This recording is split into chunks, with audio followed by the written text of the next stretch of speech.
মামুন, ফারুক এদের সাথে পরিচিত হতে শুরু করি, তখন আখতারও ওই একই দলভুক্ত ছিল। তারা একসাথে কোটা সংস্কার আন্দোলন করেছেন এবং কোটা সংস্কার আন্দোলনের অব্যাহতি পরেই নানাভাবেই আমরা দেখেছি যে এই আন্দোলনকারীদের উপরে এক ধরনের অত্যাচার নেমে এসছে, বিশেষভাবে ঢাকা বিশ্ববিদ্যালয়ে ছাত্রলীগের হামলার বিষয়। এবং সেই হামলার অবস্থা থেকেই আমাদেরও এক ধরনের সংহতি গড়ে উঠেছিল। যতবার মার খেয়েছে ততবারই হয় হাসপাতালে দেখতে যেতে হয়েছে, না হয় প্রতিবাদ সমাবেশে বক্তব্য রাখতে হয়েছে, এবং এর মধ্য দিয়ে আমাদের সম্পর্ক, আমাদের যৌথ সংগ্রাম এগিয়েছে। ডাকসু নির্বাচন হয়েছে, নূর ভিপি হয়েছে, আক্তার সমাজসেবা সম্পাদক হয়েছেন, এবং এর মধ্য দিয়ে আমরা এই আন্দোলন সংগ্রাম এগিয়ে নিয়ে যাওয়ার ক্ষেত্রে আরো এক ধাপ এগিয়েছিলাম। আমরা আশা করেছিলাম বাংলাদেশের যে ইতিহাসে গণ আন্দোলন, গণ অভ্যুত্থান, সেটার ক্ষেত্রে জনগণ যখন প্রস্তুত হন তখন সবসময় একটা, যাকে বলে যে অগ্নি স্ফুলিঙ্গ লাগে, স্ফুলিঙ্গ ছাড়া ওই বারুদটা দাবানলে পরিণত হয় না, এবং সবসময় ছাত্ররাই সেই স্ফুলিঙ্গের কাজ করেছে। 69-এর গণ অভ্যুত্থান কিংবা 71-এর মুক্তিযুদ্ধ, 1990 সালের গণ অভ্যুত্থান, সবগুলোতেই একই ইতিহাসের ধারাবাহিকতা আমরা দেখেছি। এবং এইবারেও এটা প্রায় নিশ্চিত ছিল দেশের মানুষ এই ফ্যাসিস্ট শাসন থেকে মুক্তির জন্য হাঁসফাঁস করছে। কিন্তু যে আবেগীয় বন্ধন একটা জনগোষ্ঠীকে নতুন স্বপ্নে তাড়িত করে, একেবারে গুলির মুখোমুখি দাঁড় করিয়ে দেয়, সমস্ত অত্যাচারের পাহাড় ঠেলে নতুন করে একটা কিছু সমাজ প্রতিষ্ঠা করার একটা শক্তি যোগায়, সেই বন্ধনটা তৈরি তখনও হয়নি। আমরা অনেক রক্তের বিনিময়ে যখন আমাদের শিক্ষার্থীদের উপরে হামলা দেখলাম, তাদেরকে নির্বিচারে হত্যা করা দেখলাম, এই দেশের মানুষ জেগে উঠেছেন। তবে নূরের মার খাওয়ার ধারাবাহিকতা চলছেই, এমনকি অভ্যুত্থানের পরেও নূরের উপরে হামলা থেমে থাকছে না। তো এইটা নিশ্চয়ই স্বীকার করতে হবে যে এই ফ্যাসিবাদী শাসন, তাকে মোকাবেলা এবং তার বিরুদ্ধে সংগ্রাম এবং তাকে পরাজিত করার পেছনে নুরুল হক নূরের নেতৃত্বাধীন গণ অধিকার পরিষদের গুরুত্বপূর্ণ ভূমিকা রয়েছিল, গুরুত্বপূর্ণ অবদান আছে। এবং নুরুল হক নূর কেবলই নয়, আমরা বিএনপির নেতৃত্বে বলেন, বিএনপি সহ বলেন 39টি রাজনৈতিক দল যুগপৎ ধারায় আন্দোলন করেছে। এবং প্রথমবারের মতো একটা রাজনৈতিক লক্ষ্য, যে রাজনৈতিক লক্ষ্য পুরো বাংলাদেশকে খোলনলচে বদলে দেওয়ার লক্ষ্য, সেই 31 দফা রাষ্ট্র ব্যবস্থা মেরামত, রাষ্ট্র সংস্কার, রাষ্ট্রের গণতান্ত্রিক রূপান্তরের কর্মসূচি আমরা হাজির করেছি। এটা বাংলাদেশের আগের ইতিহাসের সাথে তুলনীয় নয়।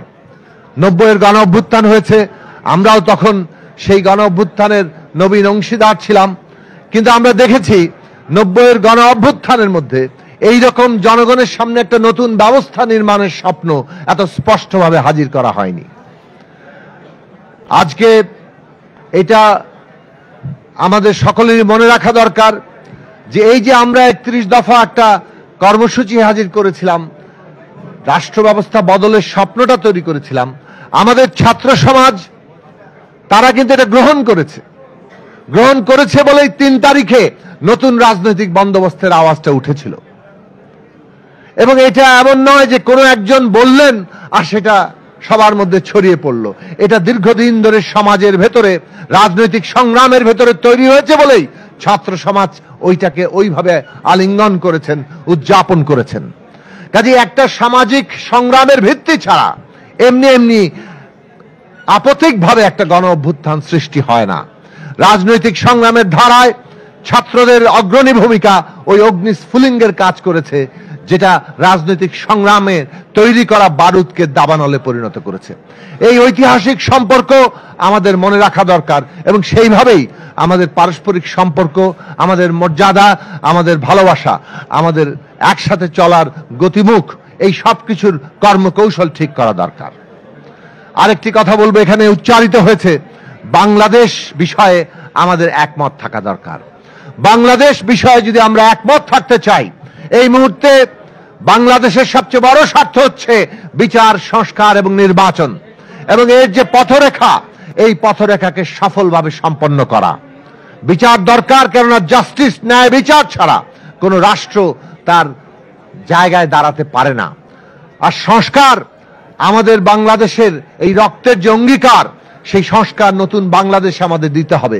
কিন্তু আজকে নির্বাচনটা হয়ে গেছে সংস্কার বাস্তবায়ন করার জন্য অত্যন্ত জরুরি একটা বিষয়। নির্বাচন ছাড়া সংস্কার বাস্তবায়িত হবে না। বিপ্লব করলেও শেষ পর্যন্ত পার্লামেন্ট লাগে একটা সংসদ, একটা সংবিধান কিংবা যে কোনো কিছুকে বৈধতা দিতে। একটা জনপ্রতিনিধির মধ্য দিয়েই আপনার যে কোনো কিছু শেষ পর্যন্ত একটা রিপাবলিকে, সেটা যে ধরনের রিপাবলিকই হোক, প্রজাতন্ত্রে সেটাকে শেষ পর্যন্ত বৈধতা দেওয়া হয়। কাজেই আগামী সংসদ নির্বাচন ছাড়া আমরা এই পুরো সংস্কার প্রক্রিয়াকে সম্পন্ন করতে পারবো না। আমরা আইনি বাধ্যবাধকতার বিষয়ে একমত হয়েছি। গণভোটের মধ্যে দিয়ে জনগণ অনুমোদন দিবেন এবং সেটা আইনি বাধ্যবাধকতার উপর পরিণত হবে আগামী সংসদের উপরে। এবং আমরা এই গণভোটের মাধ্যমে আগামী সংসদকে কনস্টিটিউয়েন্ট পাওয়ার দিয়ে, অর্থাৎ এই যে সনদ তৈরি হয়েছে, এই সনদের উপর ভিত্তি করে মৌলিক সংস্কারের ক্ষমতা অর্পণের ব্যাপারে আমরা একমত হয়েছি। এই কাজ যদি আমরা সম্পন্ন করতে পারি, বাংলাদেশে একটা নতুন যাত্রা সত্যি সত্যি আমরা তৈরি করতে পারবো। সেই জায়গায়, এবং আজকে এটা মনে রাখা দরকার, নির্বাচনকে কোনোভাবেই এই মুহূর্তে প্রলম্বিত কিংবা কোনোভাবে বাধাগ্রস্ত করলে সেটা আমাদের কারো জন্য মঙ্গল বয়ে আনবে না, দেশের জন্য তো নয়।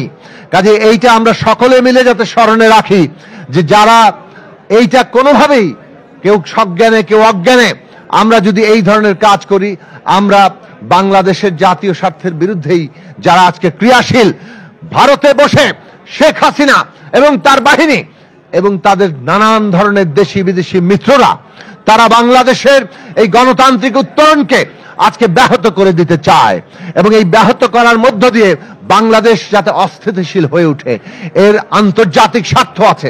যারা আন্তর্জাতিক বিষয়ে খোঁজ রাখেন তারা বুঝবেন। কাজে বাংলাদেশকে আজকে দাঁড় করাতে হলে আমাদের জনগণকে ঐক্যবদ্ধ রাখার রাজনৈতিক ব্যবস্থা লাগবে, আর সেইটা গণতান্ত্রিক ব্যবস্থা, এবং সেই জায়গাটা আমরা তৈরি করতে সবাই মিলে ভূমিকা রাখবো এই আশা রেখে গণ অধিকার পরিষদের রাজনৈতিক ভূমিকাকে আমরা অভিনন্দন জানিয়ে এবং তাদের চতুর্থ প্রতিষ্ঠাবার্ষিকীর এই আয়োজন কে আবারও অভিনন্দন জানিয়ে আমার বক্তব্য শেষ করছি। সবাইকে সালাম, শুভেচ্ছা।